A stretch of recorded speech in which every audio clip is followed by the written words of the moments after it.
Es la continuación de la clase de la semana pasada, donde empezamos a hablar sobre lo que es el hombre. ¿Alguno de ustedes me puede hacer como un resumen si se recuerda de algo?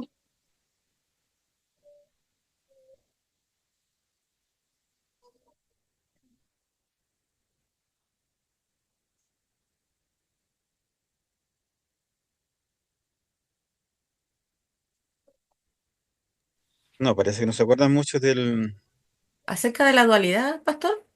ya de la dualidad. Y esa dualidad, ¿cómo la podemos reflejar nosotros?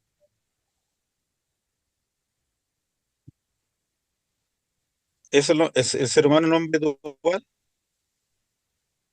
o no lo es? Inmaterial, inmaterial. Ya, es Es. material e inmaterial. Ujú. Muy bien. Y vimos que eran dos, ¿cierto? La semana pasada vimos que eran dos tipos de aclaraciones, ¿cierto? La parte inmaterial estaba definida por el uso de las palabras. ¿Se recuerdan que se usaban indistintamente para referirse a este ser inmaterial o este ser espiritual? Se usaba la palabra alma, espíritu, corazón. Sí. Eso es lo que, dígame, Ujú. ¿quién, quién estaba hablando? ¿Hermano Javier? ¿No? Ya. Lo que tenía. Bueno, y quedamos quedamos en esa conclusión, porque ninguno de ustedes se opuso a decirme lo contrario, de que el hombre es dual, es cuerpo y una parte material que podría ser el espíritu, el alma o el corazón, de acuerdo a los pasajes en los cuales estamos estudiando. Bien. Hoy Claro, día en esta... ¿Sí? Es decir, no, no, perdón, pastor, es que la base de todo esto era de nuestro Génesis 2:7, ¿no es cierto? La base fundamental de esto, que Sí, Génesis 2:7. marca Exactamente. lo De ahí primordial. parte todo. Claro, que Ese, ese versículo es muy clave sí, a la hora de nosotros marcar. Yo no sé si ustedes son tricotómicos, dicotómicos, dualistas, porque esta es una, a ver, es una base de la fe de cada uno de ustedes y va a depender mucho del origen de los que ustedes provengan. Va a depender mucho de la visión que tenían sus pastores o su denominación. Porque muchas veces estas doctrinas del dualismo, o sea, el dicotomismo o tricotem- la dicotomía, en algunas denominaciones son puntos claves de su declaración de fe. Y al presentar una versión o una visión diferente, esto muchas veces crea un conflicto entre los hermanos. Pero como lo digo, todo esto tiene que ver con nuestra fe y la forma en cómo interpretamos la oración. No vamos a ser ni más salvos ni menos salvos. Seguiremos creyendo en la obra del Señor, pero quizás vamos a interpretar ciertos pasajes de una manera muy diferente. En lo que sí coincidimos, y con esto comenzamos la clase de hoy día, es que todos somos hombres creados a la imagen y semejanza de Dios, según Génesis 2:7, que fue lo primero que creó Dios, el cuerpo, y luego, ¿cierto?, el soplo de vida o el Espíritu de Dios. Entonces, tenemos un aspecto material y un aspecto inmaterial. Y de ahí que salen las dos grandes divisiones que hasta el día de hoy tiene el ser humano, que consiste el dualismo, dos partes. Una parte material que es cuerpo, todo este físico, ¿cierto? Que con el tiempo, ¿cierto? Con la muerte se descompone, desaparece, deja de existir. Y ese aspecto material que es llamado por diversos nombres en la palabra de Dios, ¿cierto? Espíritu, alma, corazón, incluso si vamos al libro de Pronomio, ¿cierto? Nos habla de nuestra mente o hebreos de nuestros pensamientos. En cambio, la otra interpretación de la naturaleza del hombre, que es la tricotomía. Y los hermanos que estudian, enseñan y creen esto, di- dividen la naturaleza del hombre en dos partes, el dualismo, parte corporal y parte espiritual. Pero en la parte espiritual es donde hacen la separación. Una parte dicen que es el espíritu y la otra parte dicen que es el alma. Y uno de los mayores exponentes del siglo XX fue Watchman Nee. Watchman Nee era un predicador oriental que después se cambió el nombre a Watchman Nee para ser entendido. Él es uno de los que mayor énfasis le puso al estudio y la enseñanza de la tricotomía. No sé si cuántos de ustedes escucharon hablar de Watchman Nee. Bueno, Watchman Nee, en relación a la tricotomía, él nos dice lo siguiente: toda comunicación de Dios con el hombre ocurre allí. ¿Dónde? En la parte espiritual. Es en la parte espiritual donde Dios se comunica con nosotros. Hasta ahí estamos bien. Porque si no tuviéramos espíritu, una parte material, Dios no se comunicaría, no seríamos seríamos iguales a los seres animales. Y eso es lo que marca la diferencia. Pero ahora, él, en relación al espíritu, dice que el espíritu tiene tres funciones primarias. La conciencia, la que nos hace seres conscientes de nuestra condición.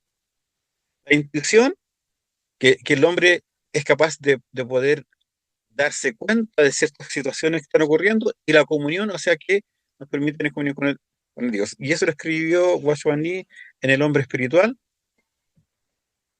Y para la definición del alma, él dice lo siguiente: alma significa la vida en un sentido mucho más amplio. En el fondo lo que está diciendo Watchman Nee es que la vida eh, del ser humano es la que refleja nuestra alma, porque ahí está la expresión de nuestra personalidad como somos, alegres, tristes, toscos, rudos. En el fondo, el cuerpo, nos dice Watchman Nee, es lo que nos conecta con toda la parte física, los órganos, el tacto, sentir el calor, frío, todas esas cosas, es lo que nos conecta con el mundo. El alma tiene que ver más que nada con la expresión intelecto emocional del ser humano, donde está nuestro carácter, donde nuestra capacidad de entender, de comprender, de analizar las cosas, de entender y de poder enseñar o de ser instruidos. Entonces, según nuestra mente, nuestros sentimientos y nuestras emociones es lo que vendría a ser como el alma, ¿ya? Por eso el ser humano dice que el hombre es espiritual. El espiritual está dividido en la parte espiritual, que es la que nos comunica con el Señor y nos permite tener comunión con el Señor, y el alma es la que nos permite tener comunión con todos los demás seres humanos. Es la forma en la cual nosotros nos podemos comunicar con ellos, a través de los sentimientos, las emociones, el vocabulario, las ideas, el discernimiento, todas esas cosas que nosotros hacemos racionalmente son la experiencia del alma. ¿Alguna duda hasta ahí? ¿Están de acuerdo con aquella definición? Yo no sé si ustedes, dígame.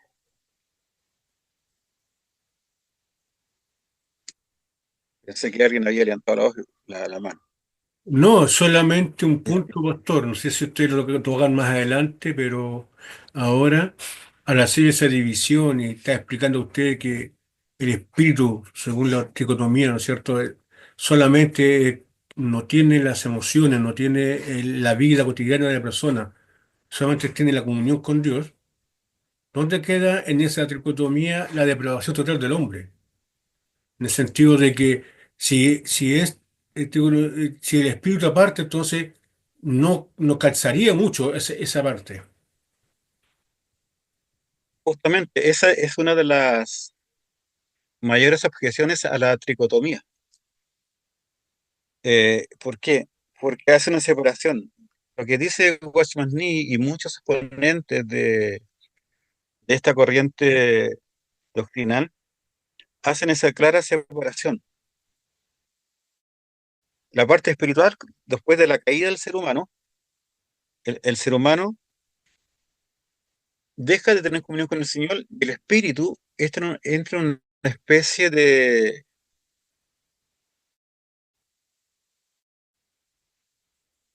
sueño, de estar dormido, de estar muerto, como dice Génesis, que fuimos muertos espiritualmente, y queda ahí, aislado, incomunicado, y el hombre queda viviendo solamente con su alma, con su espíritu.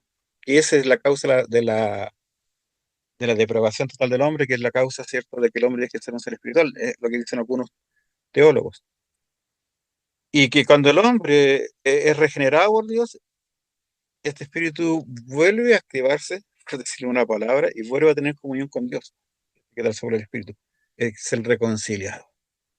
Entonces, en qué queda la liberación natural del hombre? En que el hombre es parte de la naturaleza caída, pero no se hace responsable de los actos que él puede hacer de una manera espiritual, sino que todo lo está transmitiendo a través de la parte física y la parte espiritual que vendría a ser nuestra mente, nuestros pensamientos. Entonces, ahí hay una divergencia bastante insalvable en ese sentido desde mi punto de vista, porque en el fondo no está responsabilizando al hombre de su pecado, de su caída, porque fácilmente el hombre entonces podría quedar exento de su pecado porque se podría acusar de que su pecado, por ejemplo, el que es violador, que tiene un problema, puede tener un desorden mental, ya no es responsable. Eh, Pastor, Y eso, sí, sí, perdón, Pastor. escucho, Una, sí, una pregunta, ¿se escucha? Sí, sí se escucha, sí, lo que pasa es que mi pregunta es sobre ese pensamiento. Bueno, yo igual tenía como una idea tricotomista, así, la verdad no lo había estudiado bien. Ahora que lo estoy estudiando me doy cuenta, pero la mayoría creo de las personas, al no estudiarla profundamente, digamos que es como tricotomista, ¿cierto? O sea, porque siempre como que hay, de hecho hay versículos que dice cuerpo, alma y espíritu. De hecho, hay, no sé, en primera primero Tesalonicenses, es los creo. 5:7.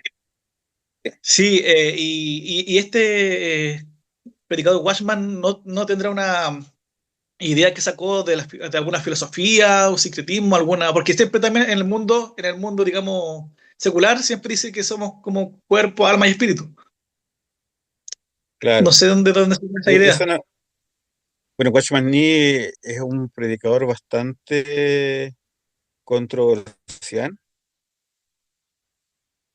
en el sentido de, de varias de otras doctrinas que están casi en el borde de ¿cómo se llama? Podría decirlo, de la herejía o de una enseñanza falsa. Eh, Watchman Nee era ¿cómo se llama? Un predicador chino.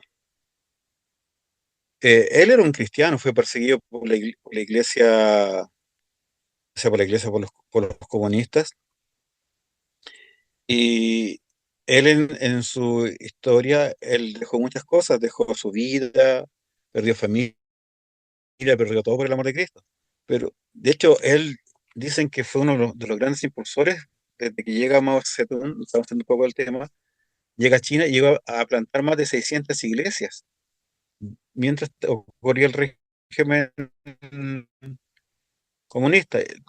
Ahora, él, la visión que tiene es una visión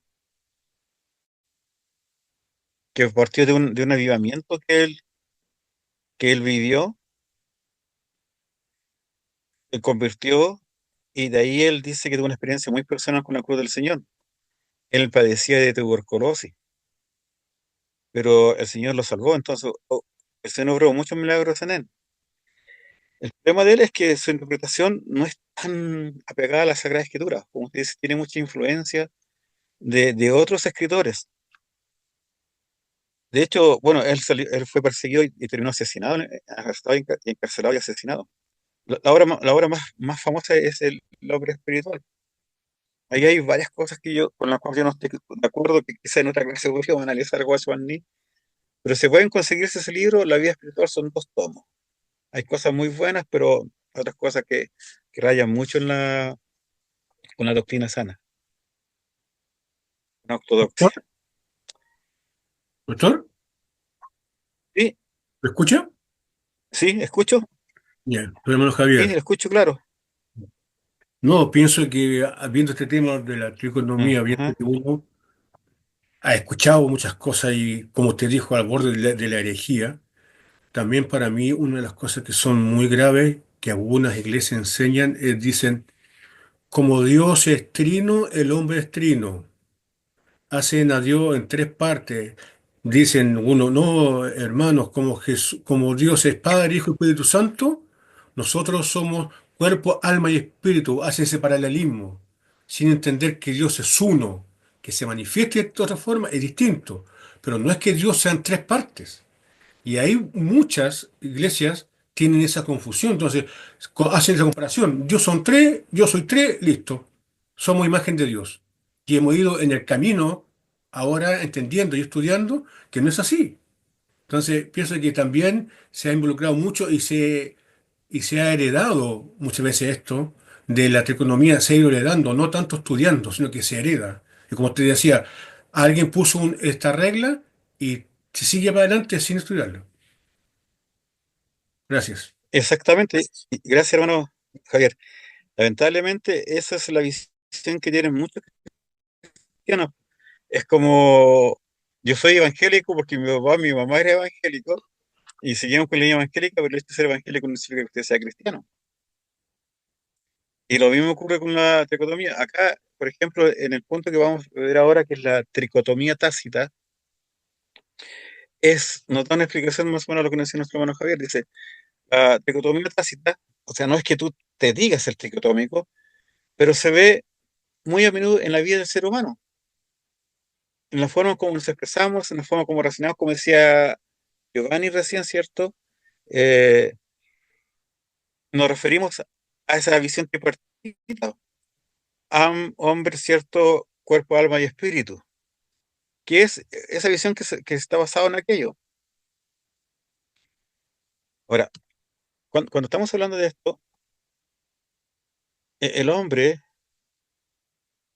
en la antropología humana, nos habla un poquito de esta condición del ser humano.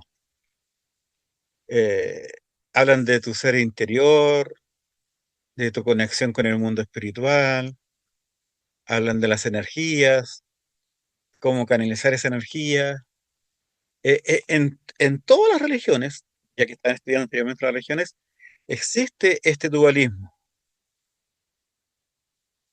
Existe este dualismo entre la parte corpórea y la parte interior.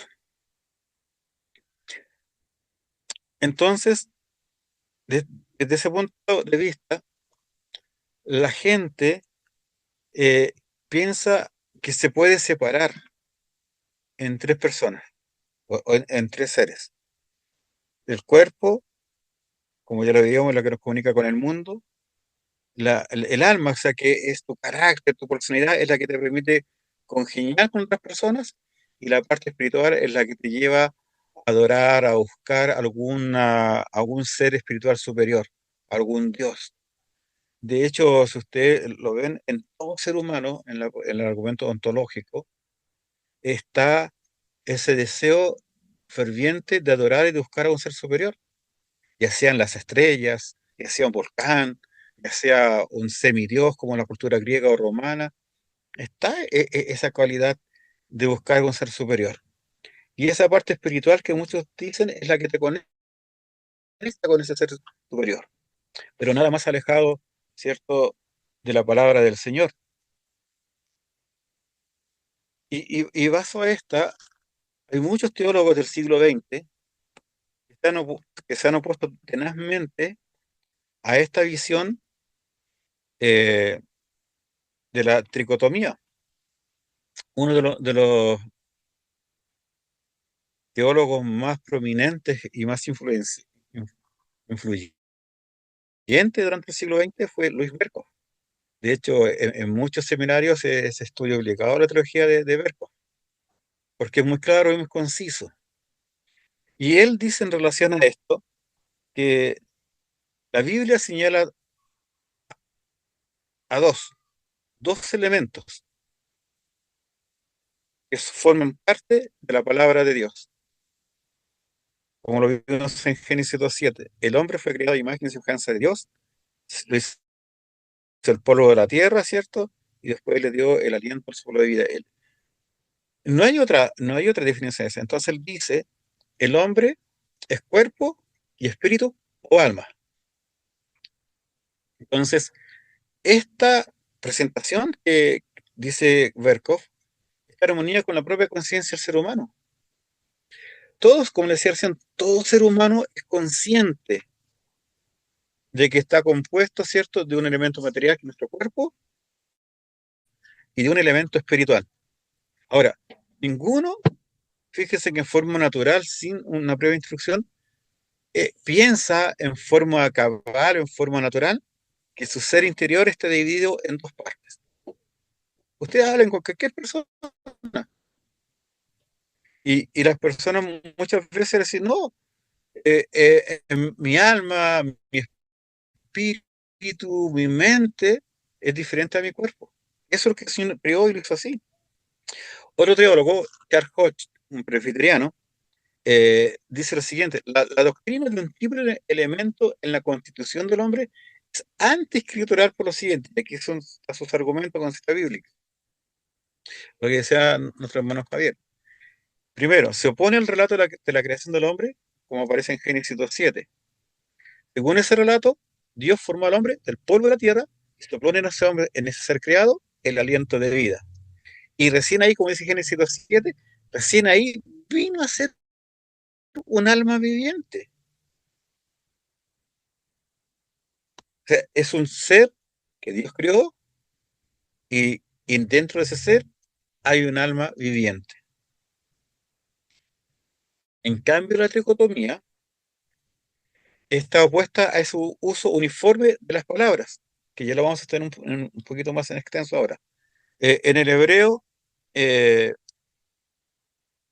hay tres palabras que vamos a estudiar y en el griego se usan las mismas tres palabras para referirse al alma, para referirse al espíritu y para referirse al cuerpo. Por ejemplo, en el Antiguo Testamento no existía la tricotomía. El judío normalmente pensaba en un dualismo, que el hombre es cuerpo y es espíritu. Y ese espíritu, de acuerdo al escritor, a la época y al momento en que escribía, podía usar indistintamente para referirse al ser interior, al interior del ser humano. Podía usar la mente, podía usar la palabra corazón, podía usar eh, el alma, podría usar el espíritu. Por eso, la palabra nefesh, que significa algo en hebreo, en ocasiones usaba suje, que es griego, ruá en espíritu, neuma en espíritu, designan todas las cosas y la misma cosa. Son intercambiables y eso tiene que ver con el lenguaje, con el idioma con el cual están presentando. Y nosotros lo podemos expresar y entender. Y en el libro salían varios ejemplos. Para referirse a una misma cosa, no usamos a veces la misma palabra, sino que usamos palabras indistintamente. Entonces, ¿qué es lo que dice Hodge? Que una palabra va a tomar el lugar de la otra y esa misma palabra después puede tomar el lugar de la otra palabra. Por lo tanto el griego para referirse al alma o el griego y el hebreo para referirse al espíritu se usan indistintamente y no están hablando de algo diferente. No está diciendo que el espíritu sea diferente al alma y que el alma sea diferente al corazón y que el corazón sea diferente a la mente cuando se refiere al análisis que hace Dios del ser humano en la parte interior.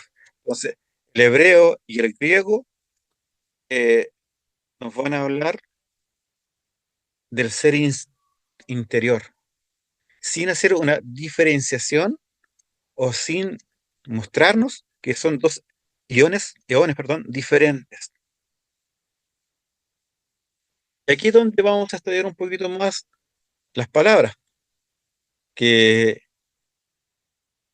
quizás nos van a dejar un poquito más claro. El doctor John Murray. ¿Qué nos dice el doctor John Murray? Que la persona íntegra, o sea, cuerpo y alma, o cuerpo y espíritu, se describe muchas veces usando las palabras griegas y hebreas, soma y suje, y a veces una soma o sarg, es cuerpo, o neuma, que es espíritu. Si ustedes analizan los pasajes de la Biblia, siempre están esas palabras, y todas se refieren en parte al ser interior. Ejemplo, Mateo 10:28. No teman a los que matan el cuerpo, pero no pueden matar el alma. Aquí usa el griego, Mateo, suje. Después dice, teman más bien al que puede destruir el alma, suje, y el cuerpo, soma, en el infierno. Esta no está hablando, fíjese que no usa el espíritu, la palabra espíritu, sino que está hablando del alma. Y si nosotros analizamos este versículo, ¿dónde está el espíritu? Realmente se mata el alma y el cuerpo. ¿Qué pasa con el espíritu? ¿Dónde quedó el espíritu? ¿Vuelve a Dios que lo creó? ¿Pero podrá el espíritu de un pecador volver a Dios? ¿Quedará como un espíritu errante por la eternidad de la eternidad?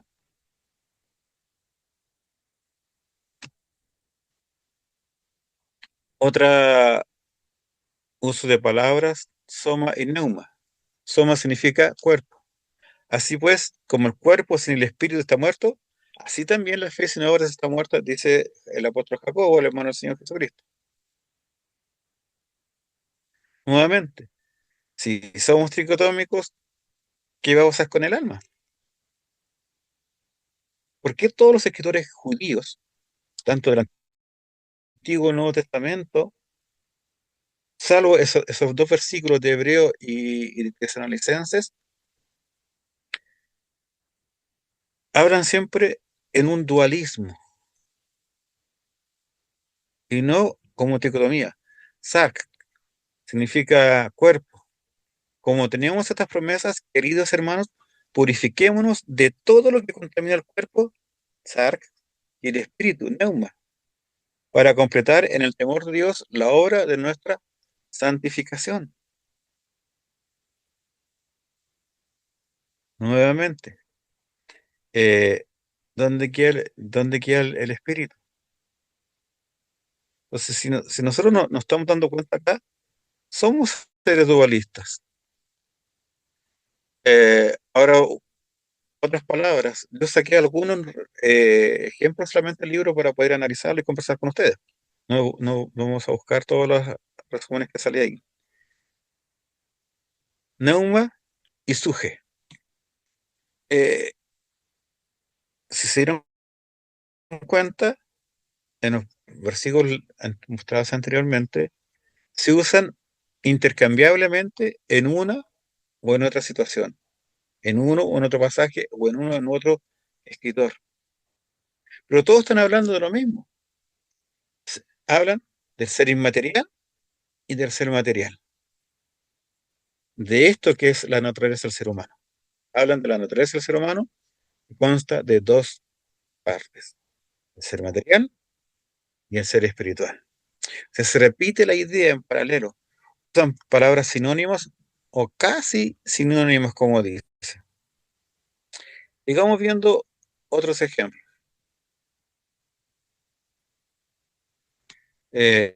Salmo 34, 18, que dice: cercano está Jehová a los quebrantados de corazón. Fíjese que usa quebrantado de corazón y salva a los contritos de espíritu. ¿Qué es un corazón contrito o un espíritu contrito? ¿Saben qué significa constrito?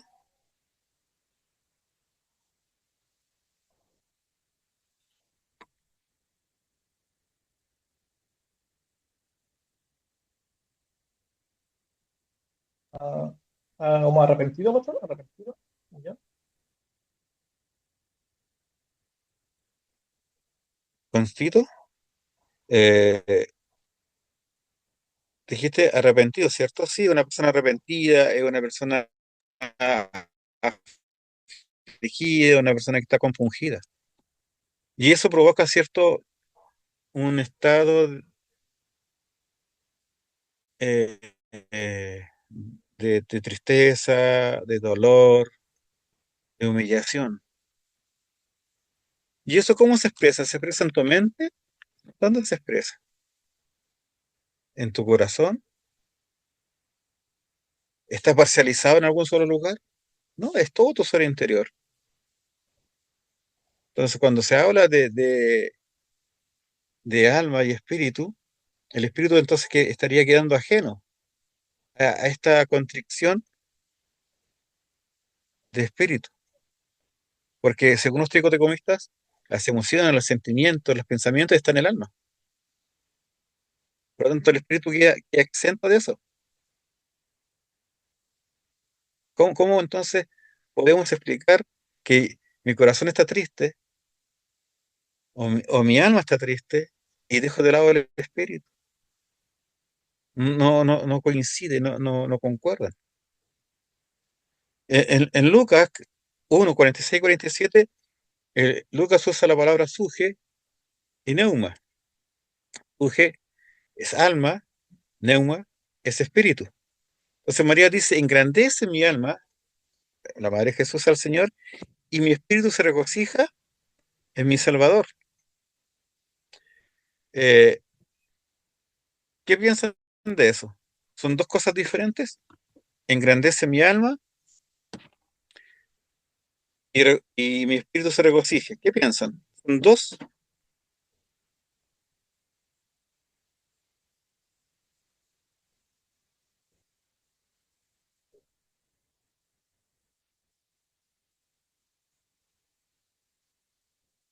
No, pastor, yo pienso ¿Son, que es son- uno solo. Ya, ¿Por qué? Porque también yo estudiando esto vi el ejemplo de Jesús. Cuando Jesús está en Mateo 26, 38, dice, mi alma está triste hasta la muerte, ¿no es sí, cierto? Y después, cuando está cierto. en la cruz, dice Mateo 26, 50, entrego mi espíritu. Esto no ¿Dónde es lo dejó el mismo. alma? ¿Y dónde dejó el alma entonces Jesús? Claro, por eso. Entonces ahí habla de la mismo, en distintas circunstancias. Uno está el alma triste y acá dice, entrego mi espíritu. Lo mismo que María también, alma y espíritu. Claro, exactamente. Entonces, cuando nosotros estamos estudiando eh, las palabras, estamos hablando que quizás el autor o el escritor lo hizo de una forma más poética, de una forma más eh, usando figuras, usando hebraísmos, para dar a entender realmente María, por ejemplo, lo que había en el corazón de María cuando le dice que ella iba a ser la madre salvadora del mundo. Pero no estaba diciendo dos cosas por separado, como muy bien dijo nuestro hermano en el ejemplo del Señor Jesucristo. Porque entonces aquí analicemos un poquito más. Hay tres palabras en griego, tres palabras en hebreo, que son las que más se usan para darnos a entender de este ser interior. En nuestro español, alma, en hebreo, ruh, y en griego, neuma. Espíritu, en hebreo, nefesh, en griego, suje, y corazón, en hebreo, lev, y en griego, cardia.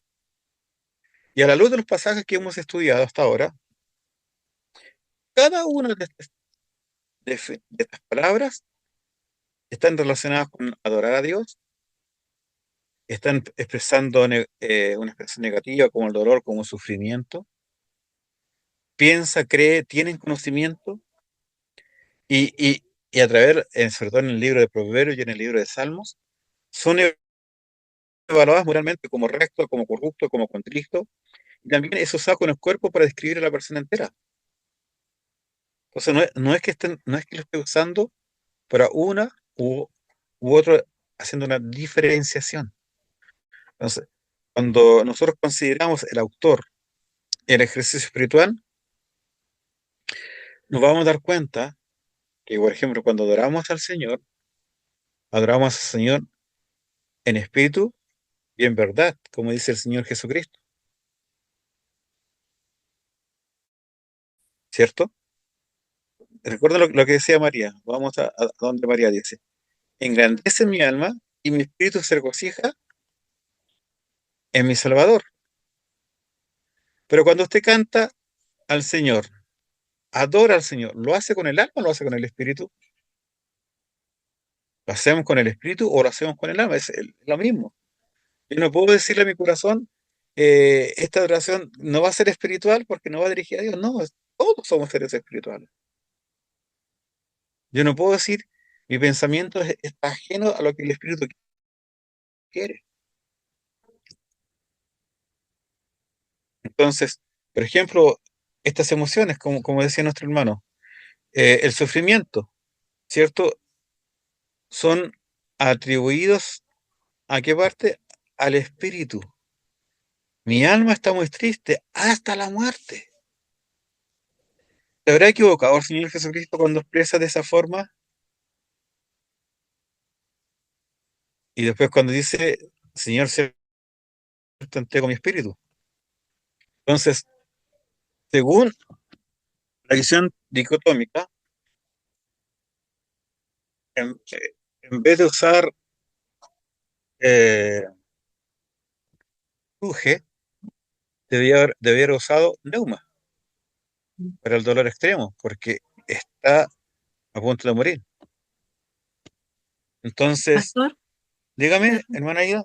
Sí, perdón.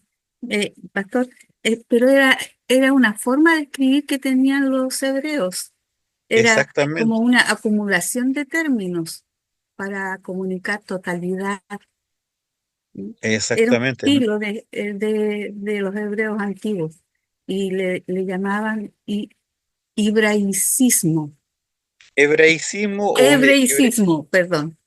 puede ser para que no se complique tanto, diga hebraísmo, que es lo mismo que Hebraísmo. que es lo mismo que el chilenismo. Sí, Le pongo un sí. ejemplo. Todos nosotros acá en Chile entendemos cuando yo digo voy a parar la olla. ¿A qué nos referimos? A que va a cocinar, a, Pero si, a si yo, si tender comida. claro, y si un extranjero me escucha, voy a parar la olla, ¿qué pensará? ¿Que voy a cocinar? No, que quizás Piensa no pone. cualquier cantidad de cosas, menos lo que estamos pensando, pero nos Sí, entendemos. Y lo mismo ocurre con estos hebraísmos, eh, para no complicar la palabra más, hebraísmo. eh, en el uso indistintivo de alma, espíritu, mente o corazón. Sí, sí, Todos se usan usaban muchas palabras para decir una cosa. para referirse Sí, al sí, hombre interior, al ser claro. espiritual que está dentro de nosotros. Entonces, cuando está hablando de esto, nosotros tenemos que entender lo que el Señor nos trata de decir. ¿Clarito hasta aquí?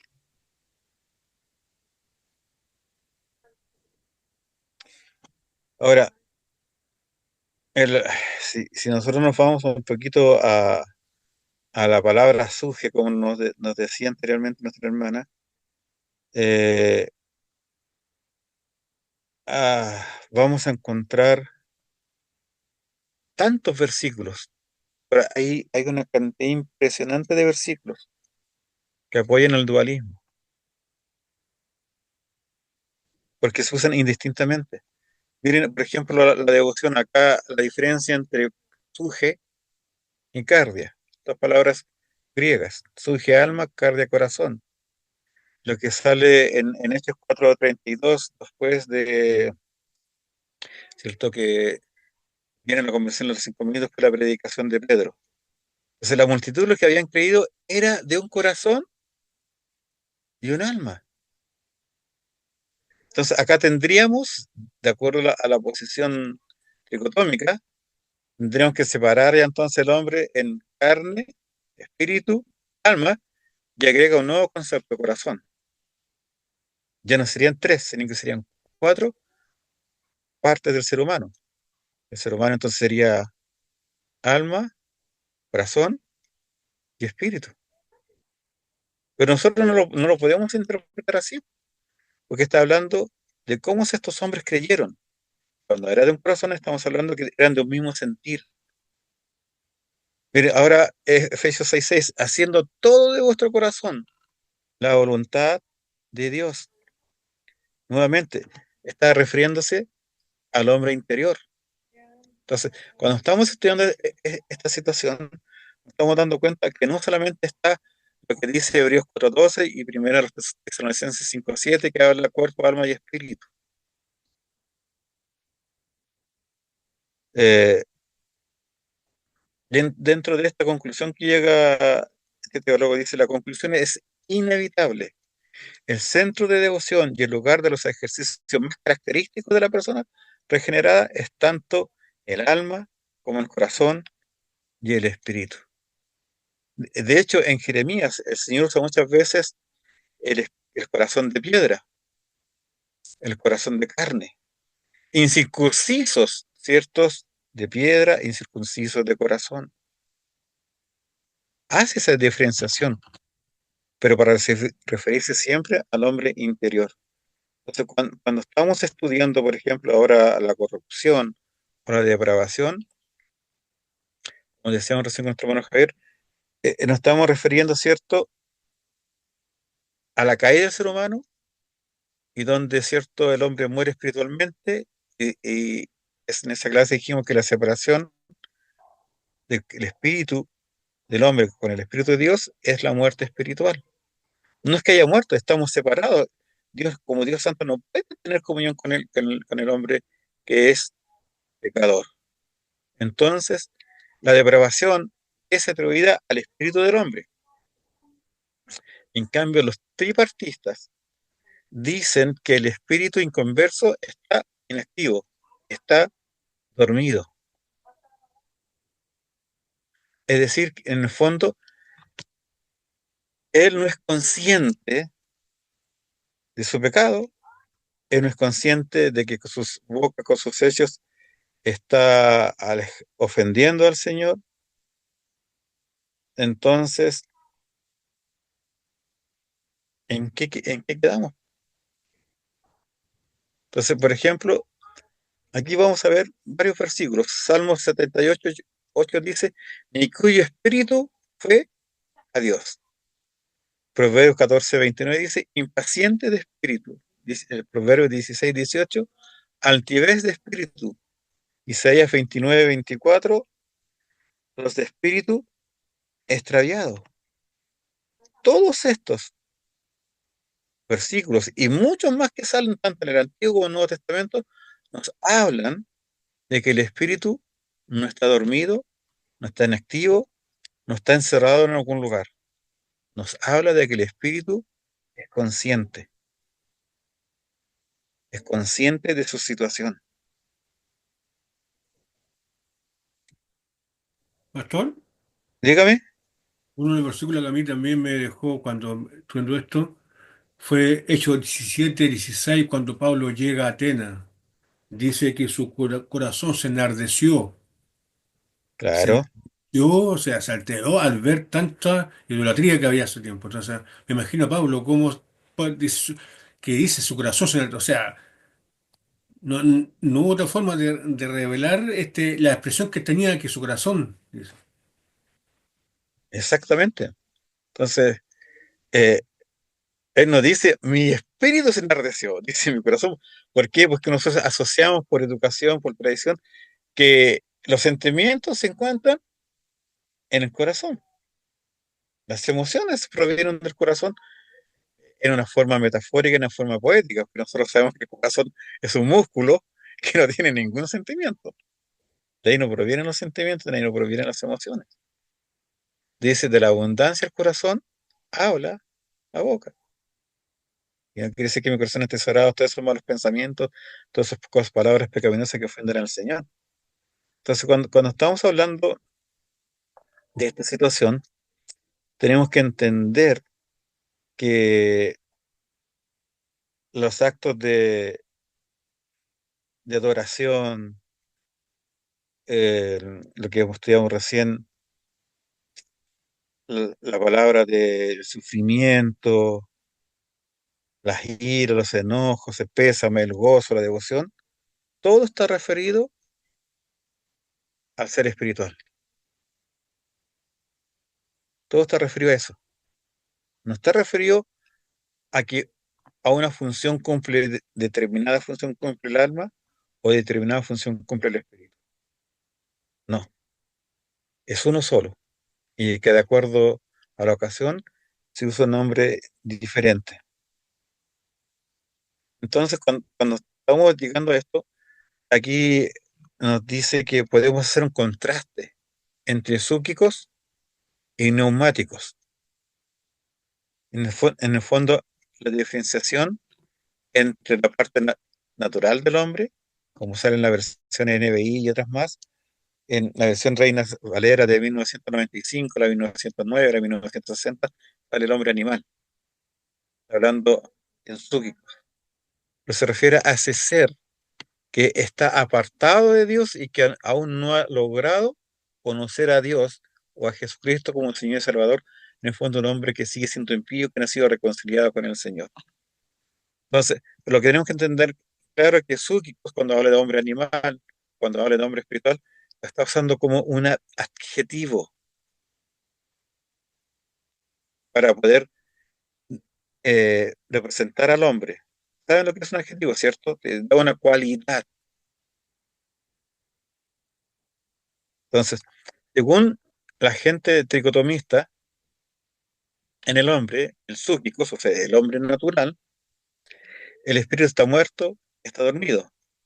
Y el hombre espiritual, el espíritu ha sido revivificado, ha sido, ¿cierto?, vuelto a tener comunión con el Señor.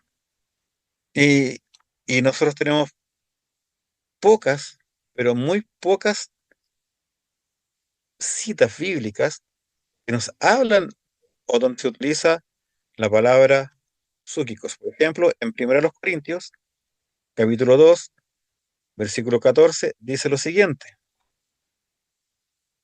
pero el hombre natural no percibe las cosas que son del Espíritu de Dios, porque para él son locura, y no las puede entender, porque se han de discernir espiritualmente. Y aquí viene en el versículo 15, dice, en cambio, el espiritual, haciendo referencia al neumático, al hombre espiritual, juzga todas las cosas, pero él no es juzgado de nadie, haciendo una diferenciación entre el hombre natural, el hombre animal, ¿cierto?, con el hombre espiritual.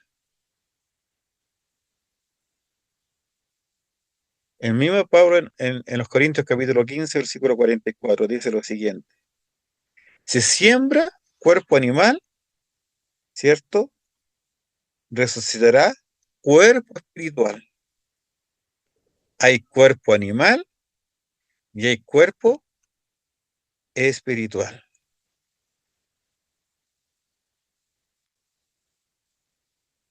Mm, Dice el versículo 46, más lo espiritual no es primero, sino lo animal, luego lo espiritual.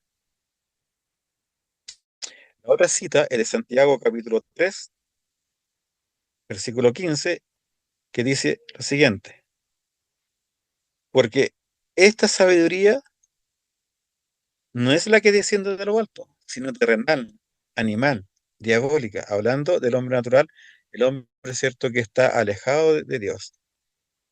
Y después tenemos la carta de Judas, que dice lo siguiente: estas son las que causan divisiones, los sensuales, que no tienen al espíritu, que ahí también usa la palabra súbico. Y no hay más referencias a, a ellos, súgicos, que en el fondo está hablando de la naturaleza más baja o la naturaleza bestial que tiene el ser humano. ¿Y cuál es la naturaleza más baja que tiene el ser humano? La depravación natural de todo ser humano después de la caída del hombre. En cambio, neumáticos, hay muchas, pero muchas citas que nos hacen entender esta diferenciación. Por ejemplo, Pablo dice: tengo mucho deseo de verlos para impartirles algún don espiritual que los fortalezca. Los dones espirituales son los que se derivan del Espíritu Santo y se ejercitan en el Espíritu Santo. Entonces, si nosotros vamos a analizar la palabra de Dios, tenemos que entender que Pablo está enfatizando que el cuerpo de la reducción está condicionado al Espíritu Santo. Eh, no está diciendo que se resucita en un cuerpo fantasmal, o sea, un cuerpo inmaterial. No, está hablando porque Cristo resucitó en cuerpo. Pudieron ver sus llagas, pudieron ver sus heridas. Jesucristo les preparó cena, compartió. Hay una diferencia normal, tremenda, a cuando él estaba, cierto, como antes de resucitar. No podría cruzar las paredes, pero Jesucristo sí lo usaba. Entonces, nosotros tenemos que entender que si pensamos que somos tricotómicos, no tendría sentido una palabra espiritual. Sería absurdo que solamente involucrara tu espíritu y el alma quedara afuera. Es lo que decía, les planteaba hace un tiempo atrás. ¿Dónde queda el alma si solamente el ser espiritual es el que resucita?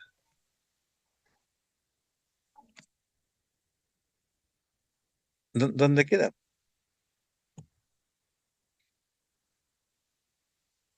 Entonces Dios se equivocó al crearnos y en ningún lugar de la Biblia sale que el hombre ha sido formado en tres partes. Eh, no hay ningún contraste en ese sentido.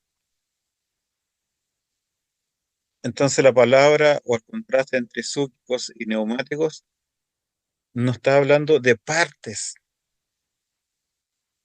no está hablando de que el hombre es cuerpo, de que el hombre es espíritu, de que el hombre es alma al mismo tiempo, sino que está hablando del contraste entre el ser espiritual, ¿cierto? Que es gobernado por el Espíritu Santo después de la regeneración hecha por Cristo Jesús, el Espíritu Santo, al hombre, ¿cierto?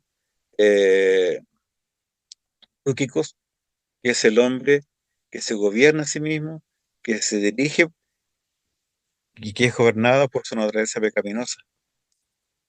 A eso se refiere Pablo, y a eso se refiere todo. O somos guiados por el Espíritu Santo, que mora en quienes somos sus hijos, o somos gobernados por la parte animal, ¿cierto? Por el psíquicos, donde el hombre es gobernado por el pecado. Y eso es la depravación natural del hombre. Y nosotros sabemos quién es el Señor de los pecadores, es Satanás. En otras palabras, es muy simple. O somos de Cristo o somos del diablo. No hay un estado intermedio. Entonces, y aquí están los dos versículos que le dan mucha fuerza a, a la versión tricotómica, que es Hebreos 4:12. ¿Qué dice Hebreos 4:12? Porque la palabra de Dios es un versículo que creo que todos nos hemos aprendido en nuestra iglesia, que lo enseñan desde chiquitito. Porque la palabra de Dios es viva y eficaz y más cortante que toda espada de dos filos.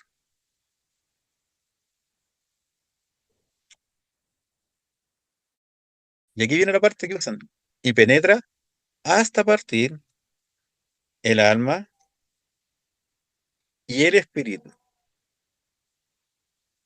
Después dice las coyunturas y los tuétanos. Y discierne los pensamientos y las intenciones del corazón.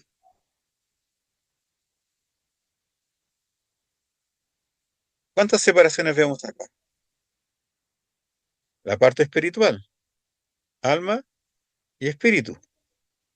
La parte física, coyunturas y tuétanos.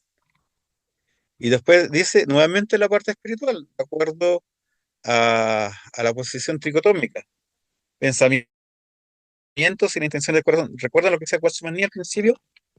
Que en el alma se encuentran los pensamientos, los sentimientos, las emociones. ¿Por qué Pablo no pone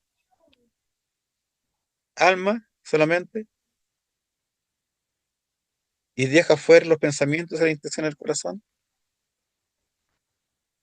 Aquí no los está usando como un listado de las partes del ser humano. No está excluyendo. Las coyunturas incluyen los tuétanos. Las intenciones son un tipo de pensamiento. Espíritu y alma tampoco se señalan dos cosas que se excluyan. Piensen un poquito acá. Alma y espíritu. Y los tricotómicos los separan inmediatamente como dos cosas diferentes. Pero no hacen lo mismo con pensamientos y las intenciones del corazón.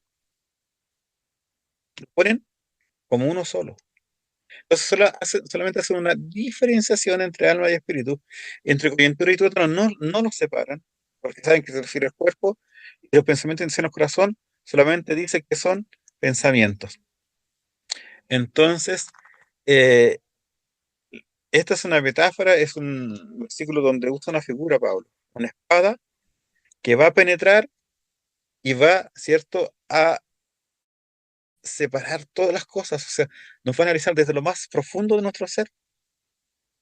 No está enumerando las partes del ser humano, está hablando en una forma figurada, una forma metafórica, del poder de la palabra de Dios. Que la palabra de Dios penetra, la palabra de Dios discierne, juzga lo que el ser humano no puede juzgar. Recuerda que el Espíritu Santo nos va a redarguir de juicio, de pecado y de justicia.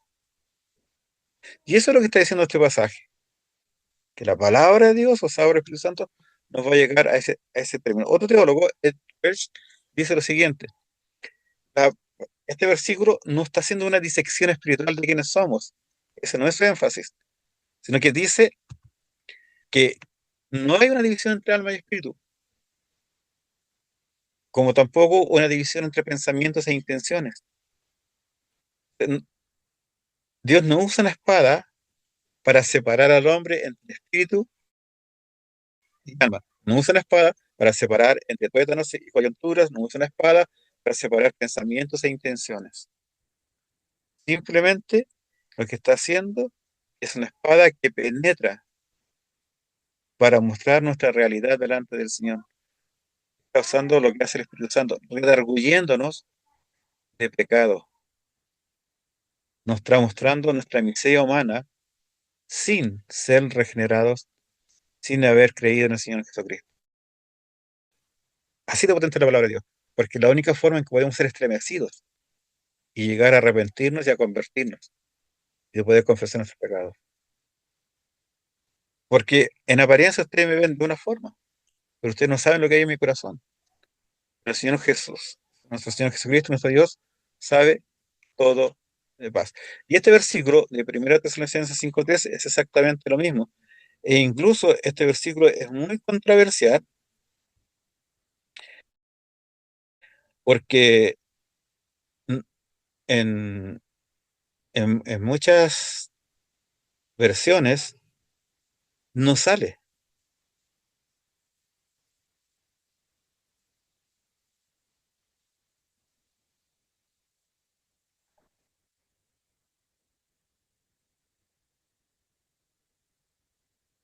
No sé si logran entender lo que les quiero decir. No está en todos los manuscritos. Pero ¿qué nos enseña este versículo? Dice, más que Dios mismo, el Dios de paz, lo santifique por completo y conserve todo su ser, alma y cuerpo irreprochable para la venida del Señor Jesucristo. Entonces, este versículo para algunas de las personas no tiene mayor validez, para otras sí tiene, pero yo no quiero caer en esa controversia de que forma parte o no forma parte de los escritos originales, pero sí tenemos que entender que este versículo está hablando de la santificación del ser humano. No está diciendo que tú vas a ser santificado el espíritu, el alma, el cuerpo. Está hablando de que el ser humano es santificado para una vida irreprensible cuando venga el Señor Jesucristo.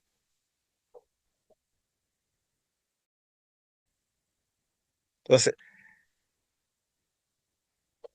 a veces, para justificar ciertas doctrinas, ciertos pensamientos, ciertos lineamientos, de acuerdo a las escuelas de interpretación bíblicas, hay algunos que están en la histórica gramatical que exigen una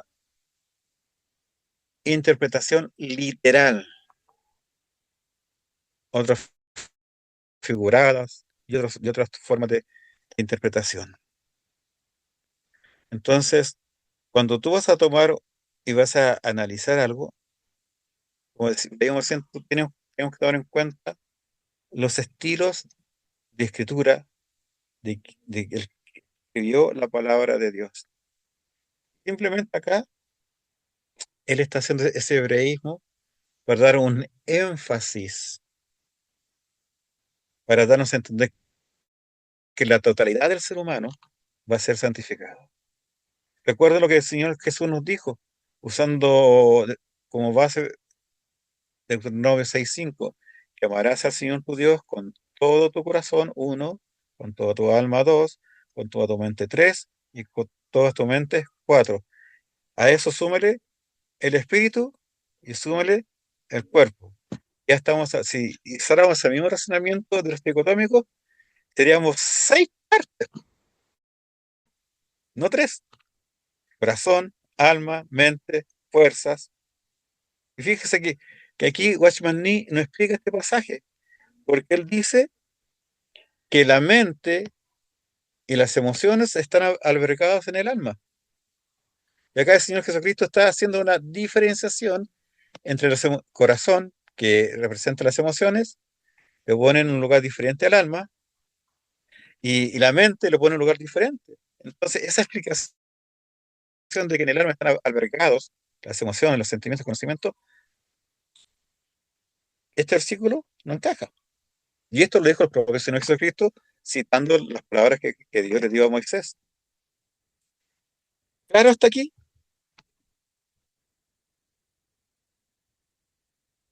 Entonces, si nosotros vamos a esa parte, tenemos que entender que el ser humano es un ser dual, cuerpo, un ser espiritual, un ser inmaterial.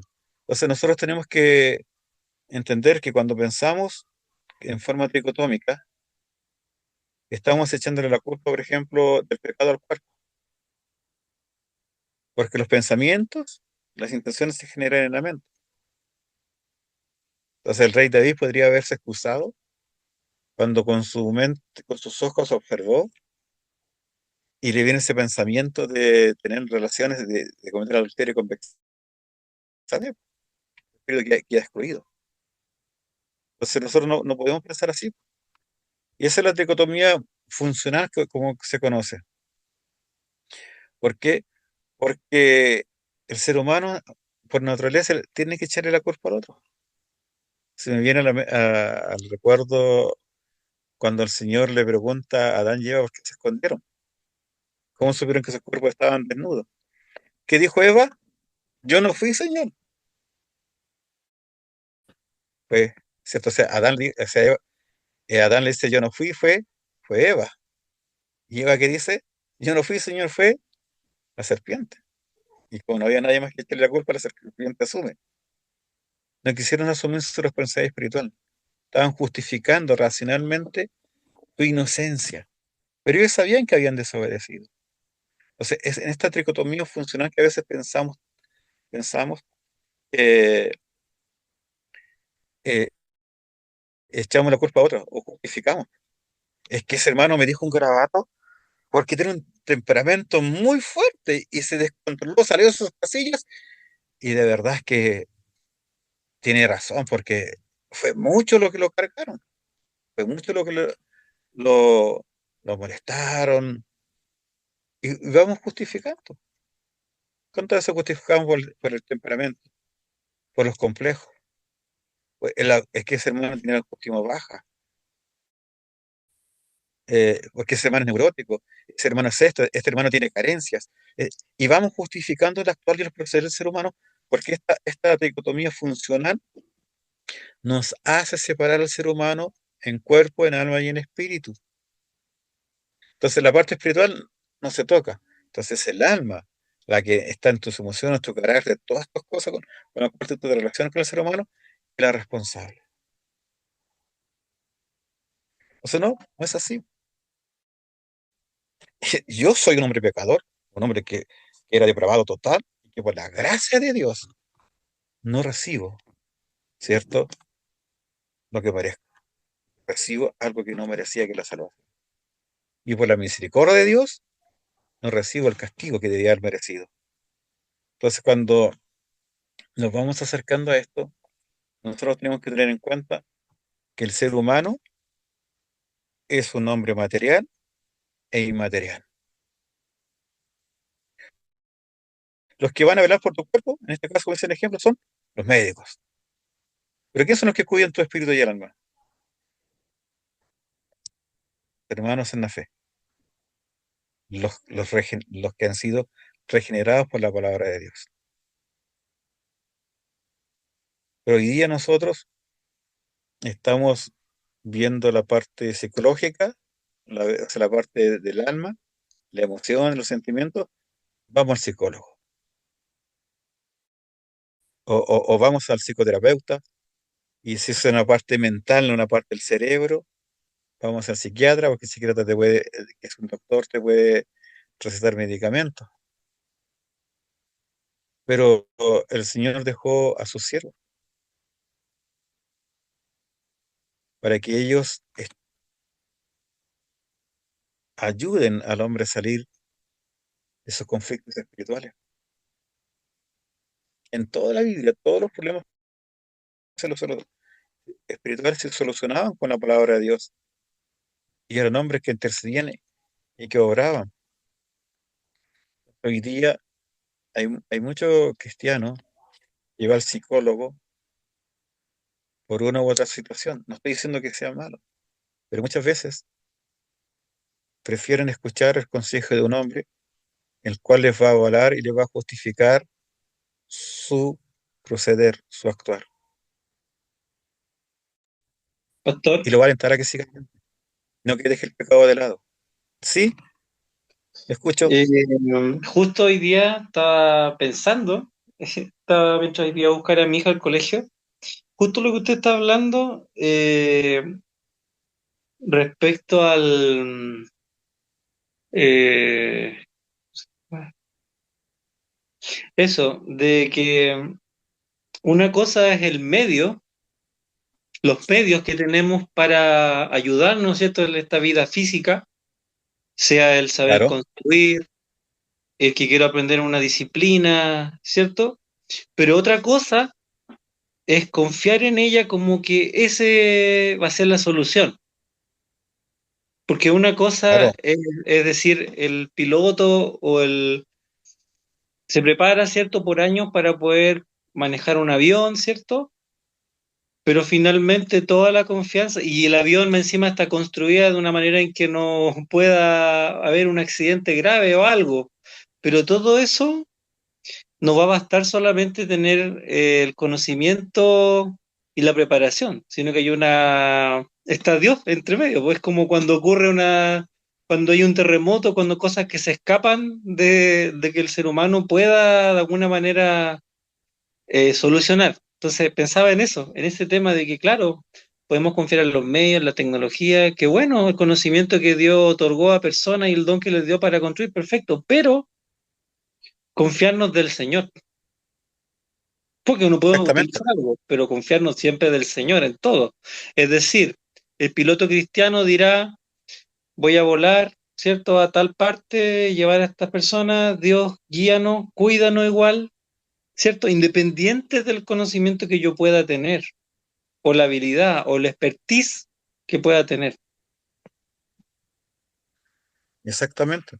Entonces nosotros muchas veces, para justificar,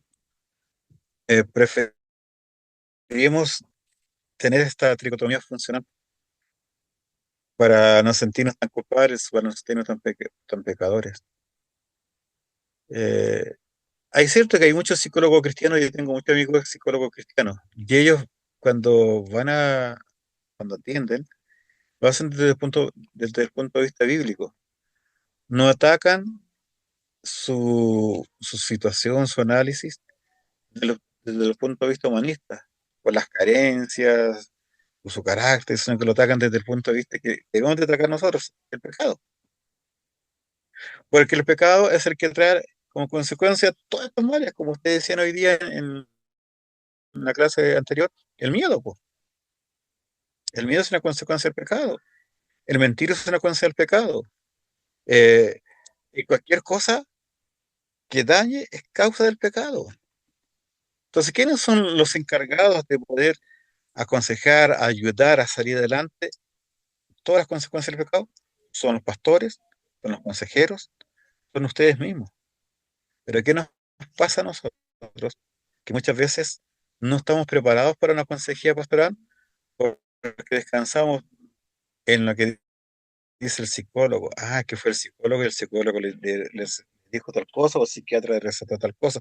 No estoy diciendo que hayan depresiones endógenas, que hayan problemas mentales por un mal funcionamiento del cuerpo, que porque le falta litio, porque tiene exceso de potasio, que todas esas cosas influyen. Es cierto, para eso para ahí, los médicos y te pueden ayudar. Pero la mayoría de los problemas, el 99 punto tanto por ciento, es consecuencia del pecado.